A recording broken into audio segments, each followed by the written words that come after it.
Assalamualaikum warahmatullahi wabarakatuh. Kami dari kelompok 2. Di sini kami akan menjelaskan materi tentang daur karbon. Materi pertama akan dijelaskan oleh saya, yang judul besarnya adalah proses terjadinya daur karbon atau siklus karbon.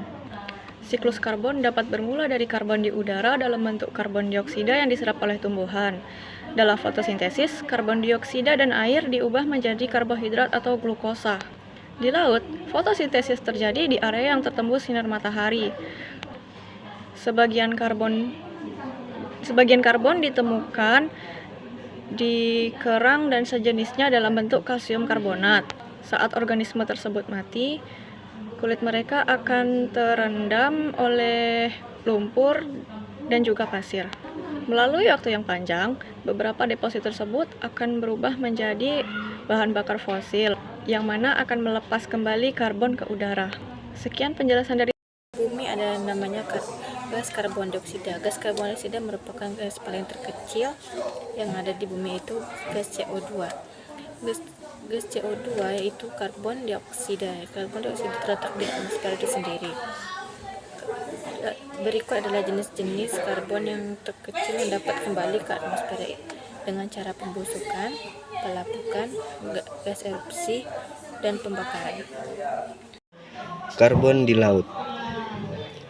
Laut mengandung sekitar 36.000 gigaton karbon. Sebagian besar dalam bentuk ion bikarbonat.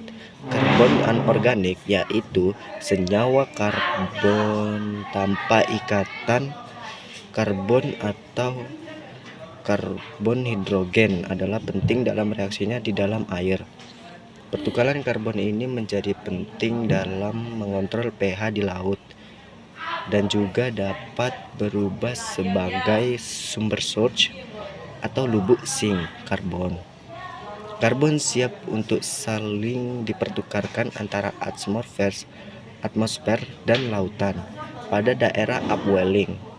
Karbon dilepaskan ke atmosfer, sebaliknya pada daerah downwelling, karbon CO2 berpindah dari atmosfer ke lautan. Pada saat CO2 memasuki lautan, asam karbonat terbentuk. CO2 tambah H2O sama dengan H2CO3. Reaksi ini memiliki sifat dua arah, mencapai sebuah kesetimbangan kimia. Reaksi lainnya yang penting dalam mengontrol pH lautan adalah pelepasan ion hidrogen dan bikarbonat. Reaksi ini mengontrol perubahan yang besar pada pH. H2CO3 sama dengan H tambah HCO-3. Terima kasih. Selanjutnya, materi ini akan saya jelaskan, yaitu karbon di biosfer. Karbon di biosfer adalah bagian yang paling penting dalam kehidupan di bumi.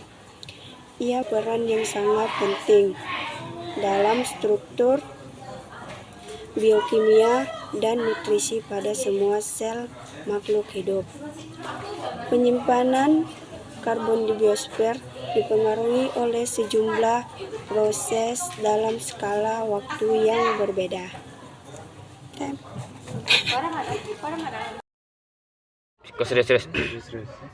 Permasalahan siklus karbon.